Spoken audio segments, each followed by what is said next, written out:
আমের দিন আসবে আর আচার হবে না তা তো হতেই পারে না। সবার ঘরে ঘরে আচার বানানোর প্রস্তুতি চলছে। আমার বাসায় ব্যতিক্রম কিছু নয়। এখানে আমি 10 কেজি আম নিয়ে নিয়েছি। তো এখন আমগুলোকে হচ্ছে আমি ছিলে নেব। আমার বানানো আচারগুলো আমার বাসায় মোটামুটি সবাই অনেক পছন্দ করে, তাই আপনাদের সাথে শেয়ার করতে চলে আসলাম। আমি নাহার। আসসালামু আলাইকুম। নাহার ডেইলি ব্লগ থেকে নাহার যুক্ত হয়ে গেছি আপনাদের সাথে। তো আপনারা সবাই কেমন আছেন? এখানে আমি আমগুলো পিলারের সাহায্যে ছিলে নিচ্ছি। এখানে দেখতে পাচ্ছেন আমি একটা হাতে মোজা পরে নিয়েছি। এতে করে আমার হাতটা ছিলে যাওয়ার আর কেটে যাওয়ার কোনো সম্ভাবনা ছিল না। আলহামদুলিল্লাহ আমি 10 কেজি আম খুব অনায়াসেই কেটে নিতে পেরেছি। এখন আমি এখানে 10 কেজি আমের জন্য এখানে 1 কেজিরও কম তেল দিয়ে দিয়েছি। আমি যেভাবে আচার বানাই সেভাবে আপনারা আচার বানালে তেল খুব কমই লাগবে। আর এখানে 2.5 কেজি চিনি দিয়ে দিয়েছি। আর এখানে দিয়ে দিয়েছি একটা গুড়ের বার।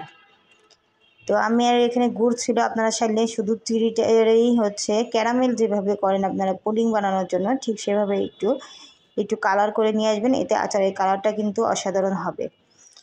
আর এখানে আমি তেলটা যখন গরম হয়ে গেছে, এখানে সামান্য একটু হলুদের গুঁড়া, মরিচের গুঁড়া আর সামান্য একটু লবণ তেলের মধ্যে দিয়ে আমগুলোকে একটু আমি ভেজে নিব। এতে করে আমার কালারটা, আচারের কালারটা আরও সুন্দর হবে এবং আমটা দীর্ঘদিন পর্যন্ত ভালো থাকবে।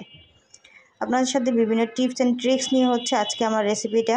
তো রেসিপিটা কেমন লাগবে অবশ্যই কিন্তু আপনারা কমেন্ট করে অবশ্যই জানাবেন।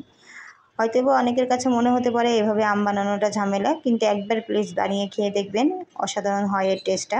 আমি বলছি না, এটা আমার হাতে যারা আমটা খেয়েছে তারাই বলছে। এই যে দেখেন, এটা একদম পুডিংয়ে যেরকমভাবে ক্যারামেল তৈরি করে নেয় ঠিক সেমভাবে আমি ক্যারামেল তৈরি করে নিয়েছি। আপনারা গুড় না দিয়ে শুধু চিনি দিয়েও কিন্তু এরকম ক্যারামেল করে নিতে পারেন। তো এরপর আমি যে অবশিষ্ট তেল ছিল সেখানে বেশ খানিকটা রসুন দিয়ে দিয়েছি আর শুকনো মরিচ, দারচিনি দিয়ে আর সরিষা বাটা দিয়ে দিয়েছি আমি এখানে। আর দিয়ে দিয়েছি আদা রসুন বাটা দিয়ে এখন এটাকে একটু ভালোভাবে নেড়েচেড়ে দিচ্ছি। সামান্য একটু হলুদের গুঁড়া, মরিচের গুঁড়া অ্যাড করে দিলাম যাতে কালারটা একটু সুন্দর আসে।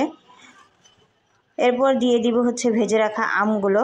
এখন আমগুলো দিয়ে আমি ক্যারামেল যে তৈরি করেছিলাম যে চিনিগুলো, সেই চিনিগুলো আমি এখানে দিয়ে দিচ্ছি, দেখতেই পাচ্ছেন। এখন দিয়ে এটাকে অনবরত এখন আস্তে করে নাড়তে হবে। আর এটা কিন্তু এখন ছিটকে যাওয়ার ভয় থাকে, খুবই সাবধানে নাড়তে হবে। যদি বাসায় হাতে গ্লাভস থাকে অবশ্যই হাতে গ্লাভস পরে নেবেন, আর তা না হলে একটু দূর থেকে নাড়াচাড়া করবেন। আমি এভাবেই এটাকে নেড়ে চেড়ে প্রায় 2 ঘন্টার মতো একদম পানিগুলো শুকিয়ে নিব। আর এদিক দিয়ে আমি 5 ফোড়নগুলো একটা খোলার মধ্যে ভেজে নিচ্ছি, টেলে নিচ্ছি আর কি।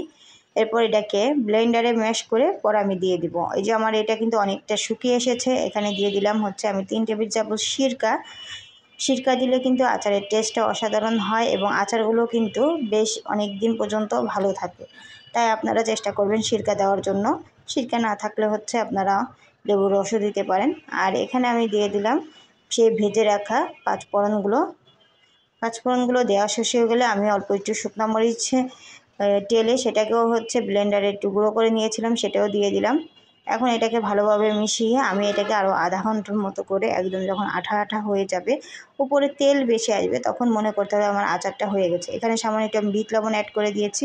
অবশ্যই আপনারা আচারের মধ্যে লবণ দেখে নেবেন যে লবণ চিনি ঠিক আছে কিনা, কে কীরকম মিষ্টি খেতে চান। চাইলে আপনারা চিনিটা আরও কমিয়েও দিতে পারেন। যেহেতু আমার বাসায় সবাই একটু আচারটা মিষ্টি টাইপেরই পছন্দ করে, তাই আমি 2.5 কেজির উপরে চিনি দিয়েছিলাম আর সাথে একটা গুড়ের বার দিয়েছিলাম। তো দেখতেই পাচ্ছেন আমার আচারটা কিন্তু হয়ে গেছে এবং এর উপর থেকে তেলটা এই যে এভাবে বেশি আসছে। আর আমি আপনাদেরকে দেখিয়ে দিলাম 10 কেজি আমার কিন্তু 1 কেজি তেলও লাগেনি এবং আমার তেল কিন্তু উপরে ভেসেও উঠলো। তো আপনারা যদি এভাবে আচার বানান আপনাদের তেল কম লাগবে এবং এই আচারগুলো কিন্তু দীর্ঘ সময় পর্যন্ত ভালোও থাকবে এবং এর টেস্ট একবার যাকে খাওয়াবেন সে আপনার আচার খাওয়ার প্রেমে পড়ে যাবে। আমার আচারটা আরও একটু সুন্দর হতো, যেহেতু এখন আমের মধ্যে তেমন একটা আঁশ ছিল না। আর কয়েকদিন পরে বানালে হয়তোবা আরেকটু বেশি ভালো হতো আর কি। তো যাই হোক, অসাধারণ হয়েছে একটা রেসিপি। দেখেন তেলগুলো কি সুন্দরভাবে ভেসে যাচ্ছে। এখন আমি এটাকে যাতে আরও দীর্ঘ সময় এবং এর কালারটা আরেকটু চেঞ্জ হয়, এজন্য আমি এটাকে ট্রেতে করে রোদে দিয়ে দিয়েছি। আমার জানালার পাশে রোদ ছিল, জানালার পাশেই দিয়ে দিয়েছি। এরপর যখন ঠান্ডা হবে 2 দিন রোদ দিব, দিলে এর কালারটা আরও সুন্দর হয়ে যাবে। দেখেন এখনই কতটা কালার চেঞ্জ হয়ে গেছে রোদে দেওয়াতে। তো আমার রেসিপিটি কেমন লাগলো অবশ্যই কমেন্ট করে জানাবেন। আর বয়মে সংরক্ষণ করবেন, এয়ারটাইট বক্সের মধ্যেও রেখে দিতে পারেন। তো সবাই ভালো থাকবেন, সুস্থ থাকবেন এবং আমার পেজের সাথেই থাকবেন নতুন নতুন রেসিপি পেতে। আল্লাহ হাফেজ, আসসালামু আলাইকুম।